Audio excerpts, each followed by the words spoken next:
What's going on, everybody? It is that time again, the Sooners Illustrated Podcast, episode 115 on this Monday, September 30th, 2024. Josh Callaway, James E. Jackson, Tom Green. It is a post-game reaction Monday, and there's a lot to react to. Oklahoma, just an insane win over Auburn, 27-21 on Saturday. Tom and I were there in Auburn. James obviously was dialed in from back here at home. A lot to get to. We scratched surface a little bit in the instant reaction, but there was no way we were going to cover it all. There's just too much to absorb. Guys, I mean, there's a lot to get to, but I feel like I just want to start off with just saying, holy crap. You know, just what a win. 21-10 in the fourth quarter. Michael Hawkins gets sacked on fourth down. It feels as over as it gets, right? I mean, everyone thought that thing was over. And then they just it just wasn't all of a sudden.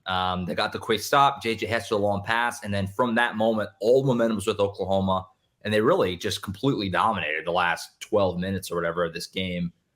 We'll get into the nitty-gritty and the specifics of Hawkins, the defense, all of that, but just in general to start, what an unbelievable win and potentially a season-saving, obviously, win. I mean, it was the sky was falling, and then all of a sudden it was amazing in about 30 minutes of real time. Incredible. I'm still absorbing it 2 days later.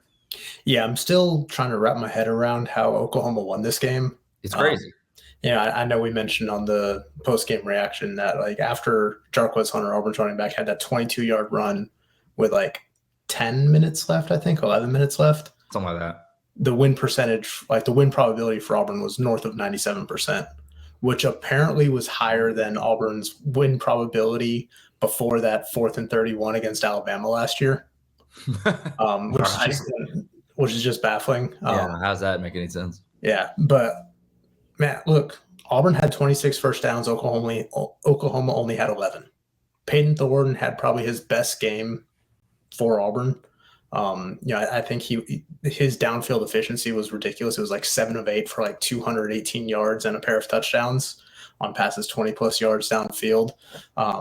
He was taking advantage of the secondary, getting some good shots there downfield there. Oklahoma, had that big first drive, Michael Hawkins kind of announcing himself. And then the offense just kind of went dormant until, middle of the third quarter. And it was just, it felt like everything was going as poorly as it could for Oklahoma in some senses. I mean, you had all these penalties that were wiping out big plays. You had one that, wiped out a Javonte Barnes touchdown catch. You had one that wiped out a nearly 50-yard catch by Bauer Sharp. You had one that came after another 35. You had like 3 that came after a 35-yard catch and run by Bauer Sharp that, into Auburn territory. And then you back it up, and then that's when you had the 4th down sack against Michael Hawkins, and it kind of felt like it was over at that point. But this team, man, they're resilient. They don't feel like they're ever out of it. Even when the odds are stacked against them. And, man, credit to them for not giving up. Credit to Michael Hawkins for keeping his poise in that situation, down 11 in the fourth quarter. Credit to that defense, and I know we'll get more into it, but Kip Lewis, R. Mason Thomas, and just the way they close that game shows how good this defense is. Like, it only reaffirmed what we already thought about this defense. I'm going to come out and say it, man. I had stupid faith in this team in the fourth quarter. I mean, I know a lot of people thought it was over. And I tweeted it out, and I put it on our board. And after that touchdown that Thorne to his tight end, it was at that point it was 21-10 in the fourth quarter. I said, hey, there's still time left. If everything has to go right for OU, though, everything has to go right. And that's exactly what happened. Sure. That was the situation, because 11 points, you're thinking that's just 2 touchdowns. Like, Oklahoma can score 2 touchdowns in the quarter, right? And then you get the touchdown that you needed. You get the deep ball and the touchdown, and then the Auburn goes on offense. You're like, the law of averages have to work out here. This is the top, turnover team against a defense that only commits turnovers. Like, it had to happen at one point. I even asked them on the boards, it has to happen at some point, right? At some time, right? And it did. I mean, it was phenomenal. Now, I didn't expect a pick 6 from Kip Lewis. Sure. I mean, but that was amazing. I think OU just did everything they needed to do at the very end of the game, and that was one of the biggest things we talked about last week when Jackson Arnold had his interceptions, his turnovers, and things like that. That's what hindered OU the most when you look back at it, because now you get a quarterback who only throws like 15 passes, I think it was for Hawkins. He only throws 15 passes, but he doesn't turn the ball over. And so now you give your chance, at least your defense, a chance to win the football game for you. And that's what we've been saying, just the last week. So a shout out to Hawkins for going in there with really the entire second string wide receivers, his first true road game. I mean, it's incredible what he did offensively as well. I know we're going to get into it, but mean, that was just my takeaways from the entire thing. Like, you pulled it out of the hat, man. They really did. Yeah, I mean, I watched the game back this morning as I always do on Mondays, and I know what happens, and I'm still sitting there like, how do they win this? It just was all bad, really, from Hawkins' touchdown run to start the game. Auburn pretty much dominated the next 3 quarters, but man, that switch flipped, and it flipped in a major way in the fourth quarter. Obviously, the headline coming in was Michael Hawkins. That was the big storyline, first start on the road, true freshman, all that. What'd you guys think? I mean, James, you kind of touched on it right there, but I agree completely. I don't know how you couldn't be incredibly impressed with the poise. He's got that just kind of very low-key demeanor. His facial expression never seems to be different. It's the same every single time. He didn't make the huge mistakes, which was a big part of why Jackson Arnold got sat down. No turnovers, like James said. Are his numbers going to blow you away? Obviously not. 10 of 15 for what? $161. Had some nice runs, including the big one at the beginning. Yeah. But again, he took care of the ball. He was poised late. I don't know how you can't be really impressed with this kid. I mean, it's a true freshman in there, man. That's not normal. He's right out of high school to go into that place. It was rocking in there, man, in the second half. And he was good. I don't know how you couldn't be really impressed with Michael Hawkins and think, okay, this is clearly the guy moving forward. This gives OU their best chance to win. Yeah, I mean, he comported himself really well in his first start coming on the road.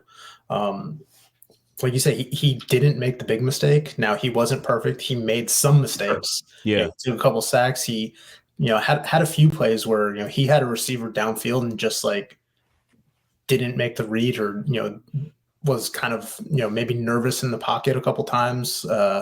Didn't catch them.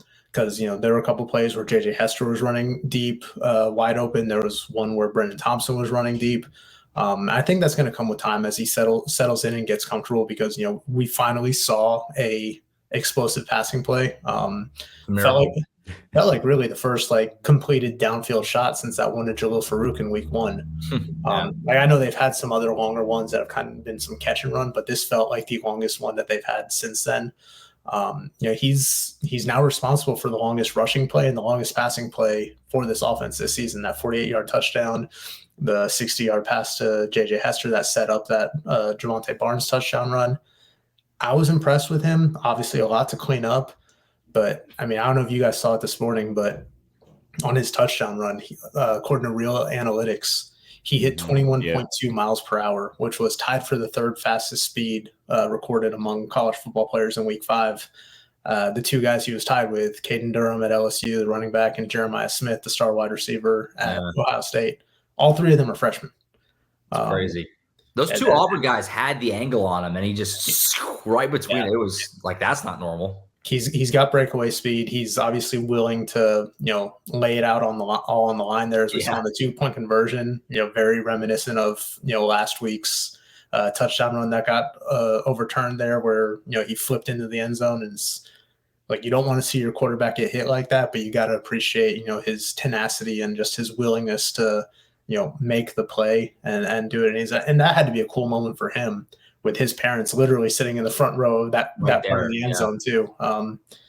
Just really, really impressed with just how he handled everything. And I think, he'll have a chance to grow here. It'll be good for him to have the bye week to kind of get settled and prepare for Texas. And I'm sure we'll get more into that next week, but I don't know how you not impressed with what you saw from him in his first start.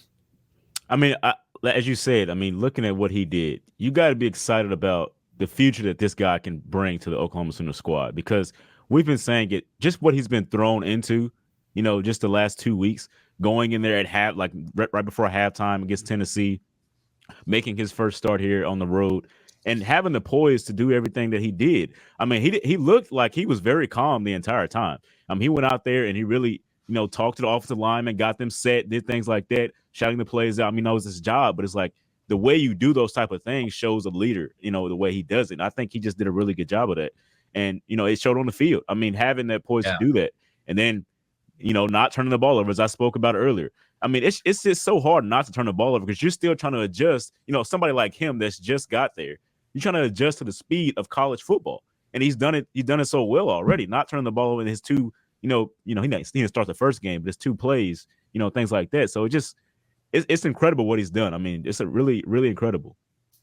Kid's got heart. It was a lot of fun to see. And like Tom kind of referenced, the moment post-game with his parents was really cool. I mean, big Mike Hawkins, his dad, who doesn't strike me as a guy who probably tears up very often, just tears pouring down his face, just cool, really cool. And, it's hard to not, and I'm not saying, he's going to go on to be Baker Mayfield, right? But it's hard not to feel like it was eerily similar to 2015. Oklahoma plays at Tennessee.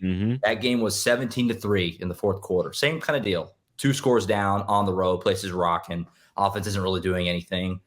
And they just kind of found a way to win that. And it just took off from there. And again, who knows if that's going to happen here. But it was very similar. They kind of left the stadium like that played out very close to the same way. So unbelievable performance by him. I thought he did a really good job. Offensively in general, was it better? Yeah. That bar is low. Obviously, the offense has not been good. We talked about it all year. It still has a lot of problems. They were as healthy as they've been on the O-line all year. I think that was like year 5 in this game. They had Jake Taylor back, Tarquin, and then Fabetchino Wewu, Brant Stickman, and then Jacob Sexton was the other guard. They didn't really run the ball. I mean, they had a couple moments. The Hawkins scramble makes the numbers look a little better, but generally speaking, they had a hard time running the ball again. They only went Javonte Barnes in this game. Gavin Sawchuk got 1 carry that got called back. So the only running back who got carries was Javonte Barnes. Obviously, Taylor Tatum was out. Receiving-wise, I mean, J.J. Hester made the big play. Brennan Thompson there a couple of times. Tight end room continues to be not great. Some really big mistakes. Bauer Sharp's good. I was about to say, Bauer had a great game. Still some huge mistakes outside of that. He's good for catching a football, but elsewhere, it's been rocky. What do you guys think of the offense just in general, though? Play calling, whatever direction you want to take it. Again, I don't think anybody's thinking this offense is going to be 2018 Oklahoma, but at least avoiding the big mistakes and cashing in late. I mean, where are you guys kind of at offensively after this latest installment here? Yeah, I mean, it was a step in the right direction. I think in terms of yards per play, 6.2 yards per play was their best of the season, and part of that is because they were able to hit some big plays and get those explosives that have been lacking. But still, I mean, 49%, I believe, 49% of Oklahoma's total yardage came on 3 plays. Yeah, the explosive one. The Michael Hawkins touchdown run, J.J. Hester, the 35-yard pass to Bauer Sharp, and the 60-yarder to J.J. Hester. That's half of your offensive output in one game. They obviously punted 5 straight times after that opening drive touchdown, which was just 3-play drive. So it's still, they're still kind of stuck in the mud a little bit. But if you're able to hit some of these bigger plays, you feel better about, the offense starting to get some gears churning. You got to find a way to be able to sustain some more drives, of course. Again, sticking pretty much with the same 5 across the offensive line in this one. I think Michael Tarquin had to come out for a couple of plays because his helmet popped off. So Logan Howland came in for like 2 snaps. But other than that, I mean, second game in a row that you've largely been able to just run with the same 5 guys and not have to shuffle anything for the game. So you like that. You like that J.J. Hester, finally, stepped up and made a couple big plays. Obviously, everybody's going to remember that 60-yarder, but he had one, I think it was 3rd and 18, where he just second and 18, second and 18, just broke through a couple tackles and like willed himself to a first down. You have to like that kind of toughness. I mean, Brendan Thompson even made a catch and broke a couple tackles to pick up a first down. Like, I can't recall ever seeing Brendan Thompson break a tackle because that's just not the type of player that he's been used as, through his career so far. So I think there's some things to like. I do think that if, that 16-yard run by Gavin Sawchuk in the fourth quarter there hadn't been called back because of holding, that, maybe they would have been able to get him going on that drive. But again, it was after that big play to Bauer Sharp, they just kind of went in reverse for 24 yards and then had the 4th down sack. So, still some problems, obviously, but, I think, again, with the bye week coming, they'll have a little bit more time to kind of craft this thing around Michael Hawkins Jr. moving forward, and see what they can do coming into the teeth of that SEC schedule coming up. And that's the biggest point there. Getting into the bye week and getting your freshman quarterback more time with his guys on the field.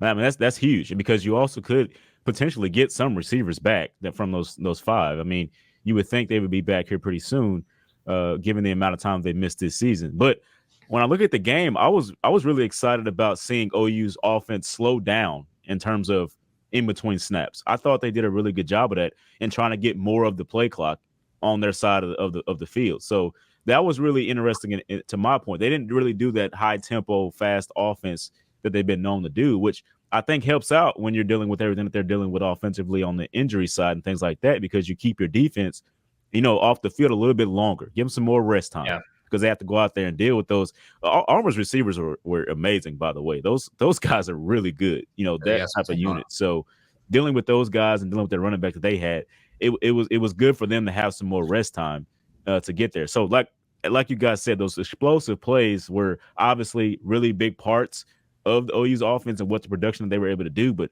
sometimes, hey, that's what you need to win a game, man. Just break through every once in a while and to do enough to win. I think that's what OU did. So I know it was bleak for the first 3 quarters. I know a lot of people were really ready to move on and things like that, but OU pulled it out, man. They pulled it out. So shout out to them, and with everything that they're dealing with, shout out to them, man. Yeah, I mean, like things we've been talking about all year. Again, there's still a lot to clean up, but they haven't had explosive plays all season, and they had some in this game. They've been making brutal turnovers and mistakes. They avoided that in this game. So, I mean, when you have a defense like they have, you got a good punter who was really good again, flipping the field. It's like, man, just don't kill yourself with those types of mistakes. Don't just destroy your chances by self-inflicted wounds. Now, the penalties was a big problem, which they've been pretty good at that this year, not having a lot of penalties. This game, it was constant. So they got to figure out that, certainly. But, yeah, I thought there was a lot to be encouraged by. There was enough in this game with what J.J. Hester did. Hopefully that springboards him. Brandon Thompson a little bit too. There was enough in this game that I feel like as Hawkins gets more settled in and you hopefully get Deion Burks back, the rest of the receivers, I don't know how you could count on it, but Deion Burks you'd hope could be back for the Texas game after the bye. There's enough there that I think you can feel optimistic that at least the offense is going to be capable to go with your defense, and you can be in and have a chance to win a lot of games still. You got to think Andrew Anthony would. I mean, at least him, because it'd be a year to the date now. No, yeah. I'm just saying it's a year to the date now, which is typically when we thought we would see him anyway. But he came back pretty much the first game of the season and just been in and out since then. Played since, yeah. So it's weird. I think they waited like a couple weeks for his surgery before. Like, obviously he got hurt. I think they waited a week or two for him to have the surgery because they needed the swelling to go down, if I recall.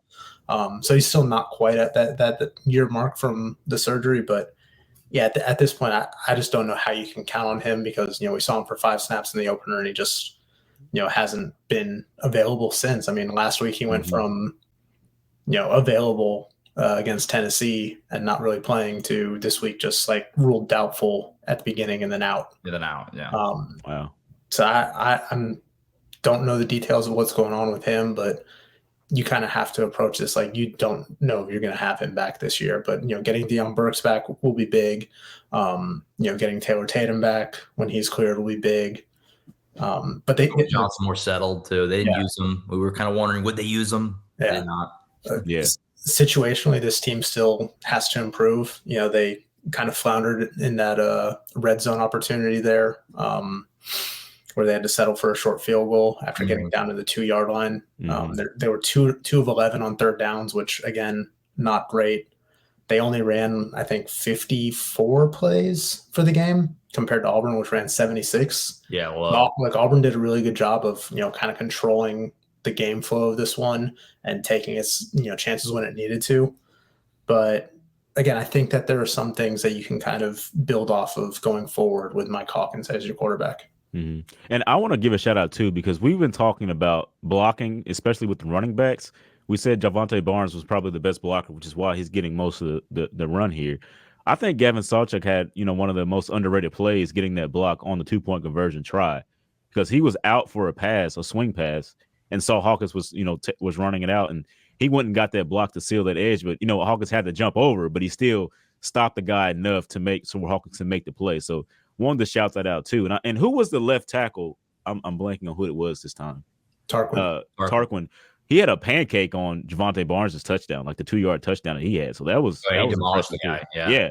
I mean, that the good blocking there, man. Yeah, I think this was Bauer Sharp's best game as a blocker. Like all around him, his numbers. Bauer Sharp's best game. Yeah. I mean, like he had the touchdown in the season opener, and but just like between what he did blocking and the receiving numbers aren't overwhelming because he had that 50-yarder called back.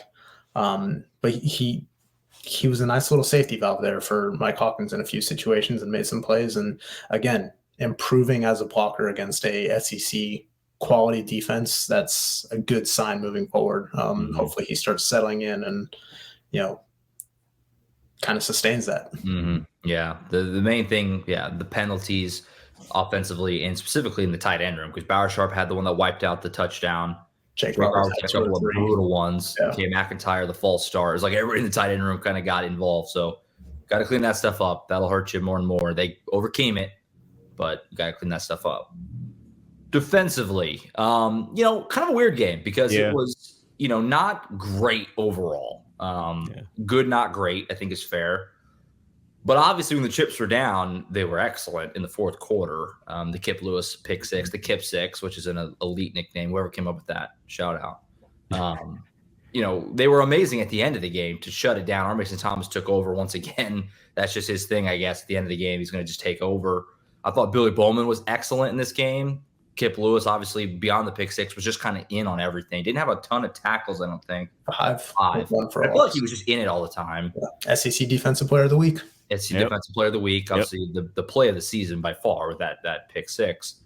What do you guys think defensively? Obviously, the corners got burned a couple times. Watching it back this morning, I felt a little bit better about it because, a lot of them were just, frankly, really good throws by Peyton Thorne. And guys were in position, just didn't make the play, which you got to do. The first Des Malone touchdown, I can picture like he's right there. Peyton Bowen kind of same thing on his deep ball. So it wasn't good, don't get me wrong, but they were in position a lot of the time and just, frankly, got beat by a good throw and a good catch. What do you guys think defensively, though? I mean, the bar is high. This is we're grading on a curve now. We know what they're capable of. 5 years ago, we would have said, this was great. You'll take this every time. Mm-hmm. But, we know that they can play better. So what do you think defensively on Saturday? Yeah, I mean, first off, you have to take your hat off to Peyton Thorne for just dropping some dimes in there. He was good. That was probably his best game at Auburn in 2 years. Auburn's receiving core is very talented with Keandre Lambert-Smith, Cam Coleman, 5-star freshman. Malcolm Simmons, another really quality player there. I thought the defense, they came out pretty strong. They had that 3-and-out, didn't allow a yard on the first drive. Gave the offense a chance to come out and kind of spark things right away. Then they gave up that long extended drive, but they get a goal line stand. We've seen that bend don't break. And then they come out with another 3-and-out, I think, on the third drive. And then Auburn kind of settled in a little bit. Again, Auburn did a really good job of, drawing up some good plays, controlling the clock, and kind of just dictating the tempo of this game for the most part. You don't want to give up that many explosive plays. I think we kind of, knew coming into this game that the defense was susceptible to giving up some chunk plays through the air, but they've done a good job of just not letting those kill them. Mm-hmm. Outside of that, Dante Thornton Jr. Long touchdown against Tennessee, they haven't given up that big touchdown through the air. But Auburn, did a good job. They obviously had a couple of those between the one to Keandre Lambert-Smith and the one to Malcolm Simmons. That's stuff you got to clean up, and you hope your guys can be a little bit more competitive out there on those deep balls. Again, Des Malone probably just needs to locate the ball, and he has a chance to break that up. Kenai Walker got beat by a couple steps on that touchdown to Malcolm Simmons. Peyton Bowen just kind of got outmanned on that deep ball to Cam Coleman. So, look, you don't want to give up that many chunk plays. I think there were 7 downfield passes that went for 30-plus yards. 3 of them, I think, for 40+ yards, which was either matches or more than Oklahoma had given up through the first 4 games combined. So that's obviously something you need to clean up. I thought they did a pretty good job against the run. Didn't really allow Auburn did a good job of keeping Oklahoma's defense on its heels a lot of this game. Yeah. And moving the ball. But I think Oklahoma responded well. Auburn was getting some chunk plays, 5, 6, 7, 8, 9-yard runs at times. They only popped 1 or 2, I think, for more than 10 yards, including that 22-yarder from Jarquez Hunter. And I think if Auburn had just continued to run the ball, that they would have been in good shape there. But they went back-to-back incomplete passes and then no gain on 3rd down. And that just completely changes the game. But credit to Oklahoma's defense for the way they stepped up over, especially those final 10 minutes or so. Everybody's going to remember Kip Lewis's interception, obviously, because that gave them their first SEC win ever. But man, our Mason Thomas was relentless over those final few series. I mean, he got the pressure on the Kip Lewis pick 6. He got back-to-back sacks on the next drive to just not allow Auburn to get an answer right there. Robert Spears Jennings had a sack on the final drive. It's like as soon as this defense made a big play, they're like, oh, all bets are off. Like we're just unleashing the hounds right now. Like Brent Venables and Zach Alley are just like floodgates are open. We're not going to let them even have a chance at getting back in this. So credit to them for the way they closed the game, and that's what you want to see from that defense. But a lot to clean up from this one. But overall, another solid defensive performance, I think. Yeah, that Peyton Bowen, when he got called on, that was a tough play to make for him. I'm not sure how well he could have played it because it was a corner blitz, and he's a safety, so he's coming over to help on the guy that was pretty much freely open, and he did a stop and go route. So for a second, the hesitation, that's a tough play to make against a guy like I think it was Coleman that caught that one. Yeah, that's a big guy. So it was a tough play. But I want to shout out to Denny Stutzman because on that goal line stop, he took on 2 blockers, which is what freed up Billy Bowman to make that tackle right there on the goal line. And that was incredible what he did. I mean, Stutzman, man, we talk about it a lot, here because he's incredible, man. It's like I don't know a lot of linebackers that are much better than him. I mean, just being able to make that play and to do that, it was incredible. But as you talked about it, Tom, with RSJ and the Kip Lewis interception, RSJ, I mean, Hoove talked to him, a guy from a different network. He talked to him. He asked him about it. He was like, RSJ was like, yeah, if he didn't make the interception, I was cooked because he had beat me on that route. And you go back and look at it, that's exactly what happened. If Kip Lewis doesn't stumble back and keeps his balance because he almost fell down, keeps balance and makes an interception, that's probably a game-sealing touchdown for Auburn. So it's crazy how, just game of inches, and we talked about it a lot, game of inches, man, that it changed the entire the way we're going to view this game because it could have been a lot worse when you think about they'd have got that touchdown as well. So, and R. Mason Thomas, it comes in bunches with him, I guess. He gets a taste of it and it just comes in. Once he figures it out at the very end, he's like, okay, now I'm unstoppable.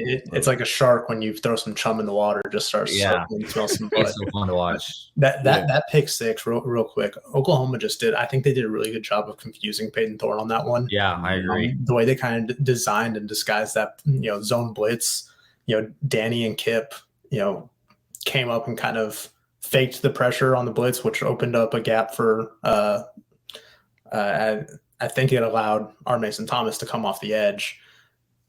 They dropped back. I think Jaden Jackson dropped back too a little bit. It was only actually 2 guys going. Yeah, but they dropped back in their zone. It was kind of funny. I think Kip Lewis got shoved back by Jeremiah Wright, Auburn's right guard, and kind of almost lost his balance, but was able to find his footing and just snatch that ball right out of the air. And then from there, it's like knowing how much trouble the offense had moving the ball. I think the defense kind of felt like if they can get a takeaway, like they have to do what they can to house it. We kind of saw last week, like Ethan Downs, like if they can just recover that and scoop it into the end zone from 5 yards out, like that's a different game.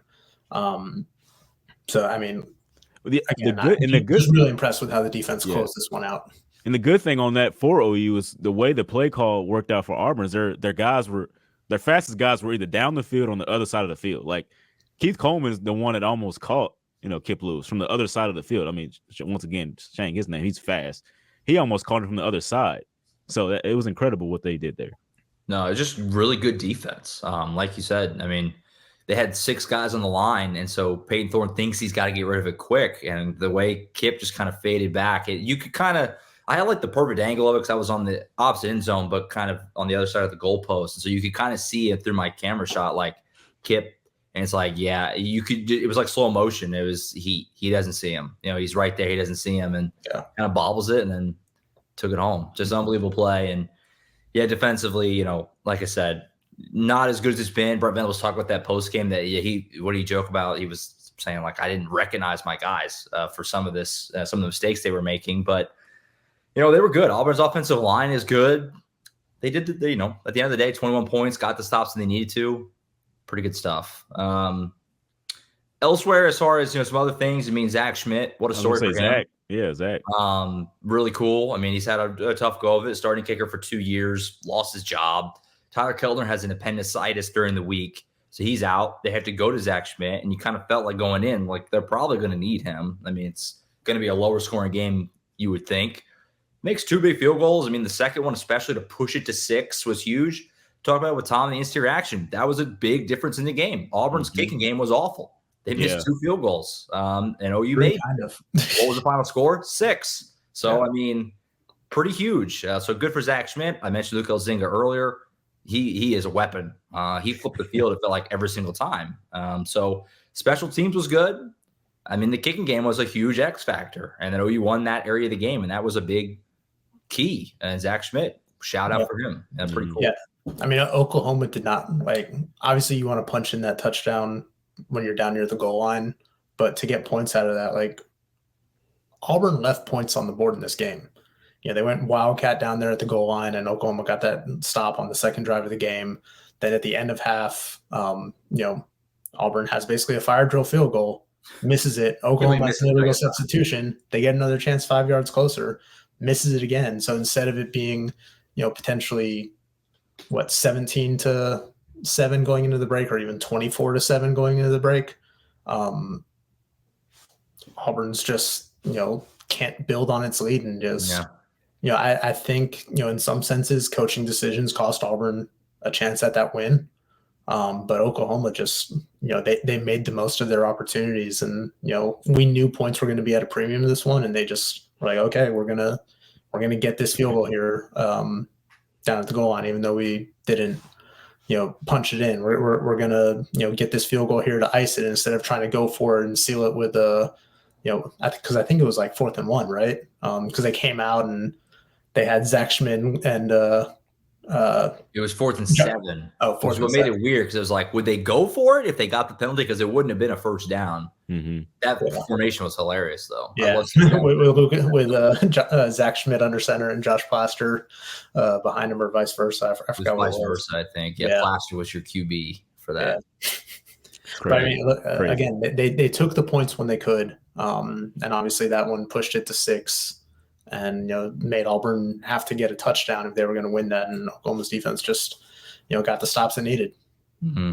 I mean, it's wild. I mean, if you're an Auburn fan, that's a rough game to watch. I mean, just thinking about that, like the goal line stop, the missed field goals, and then the turnover at the end, like that's a brutal watch, I think, from their side of the ball. So, that just Oklahoma taking advantage of all of those things just helped out in the end here. So that's nothing more you can say about it. I mean, we talked about Zach Schmidt being a guy that lost his job. He came back in there and had that moment, was able to be a trusted guy for OU and Oklahoma in that situation. So that's an awesome story. Another awesome story involved with everything that happened on the field there at in Auburn. So can't say too much about it, man.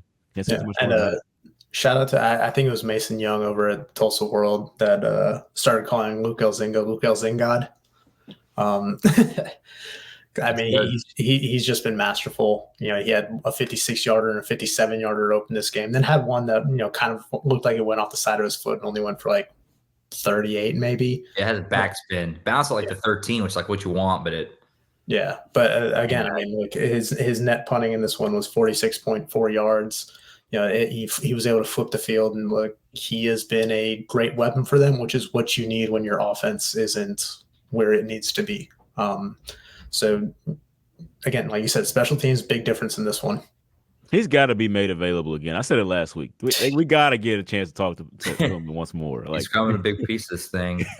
Maybe this week with the bye week. Yeah, maybe the bye week will help out. Yeah, I mean, as great of a win as it was for Oklahoma, yeah, James, you kind of mentioned it. Horrible loss for Auburn. I mean, it's been Groundhog Day for them, man. 482 to 291 total yards, and you lose. Tough. Yeah, an 11-point lead in the fourth quarter, but an amazing win for Oklahoma. This was really cool. Obviously, John's been out there a million times. It was rocking in that third quarter, especially the goal line stand when Hawkins got sacked on that third down. It was on fire in there. So unbelievable win. I guess to kind of wrap up, I mean, any final thoughts on the game, and then also kind of spinning it forward. It's always kind of interesting now because the team is still the team. Right. It's not like they're going to get a different roster or something, but how different it all feels. I mean, with 12 minutes to go in that game, I think we're all sitting there thinking, like, how are they going to get to a bowl? How are they going to get to 6 wins? But since they came back and won, now you're looking at it saying, okay, I mean, Ole Miss just got beat at home by Kentucky. Missouri hasn't looked great. LSU hasn't looked great. All of a sudden you're kind of looking at the game saying, like, other than Texas and Alabama, who have been great, awesome so far, 1 and 2 in the poll right now, there's still some gettable games for Oklahoma. Where you kind of guys at just confidence level, temperature check on things moving forward. That Oklahoma, with what you saw offensively, the defense has been good. They can still pile up some wins and, get to that 8-9 mark that we kind of thought that they were possible could do before the season. Yeah, like I still don't know like what this team's going to look like in 3 or 4 weeks. I'm really curious to see how they come out of the bye week and have a chance to regroup and, again, maybe just shape the offense a little bit more around Mike Hawkins. But, this was a pivot point game. It felt like, early in the fourth quarter there, we're like, this is a season that is basically teetering on the brink. And it felt like a must-win game for both of these teams. And Oklahoma was able to, grind it out, which you like to see. And again, I think that their defense is going to keep them in a lot of games. I think that performance against Tennessee is going to age really well as Tennessee continues on with its season. And then between what you saw, like Ole Miss getting held in check in a game where, Kentucky, kind of dragged them down into the muck and like made them, win that, made them play their style of game. If Oklahoma's defense can kind of do that against some of these better teams on its schedule, who knows what's going to happen moving forward. But you certainly feel better coming out of this game than you would have if they had not pulled off the improbable.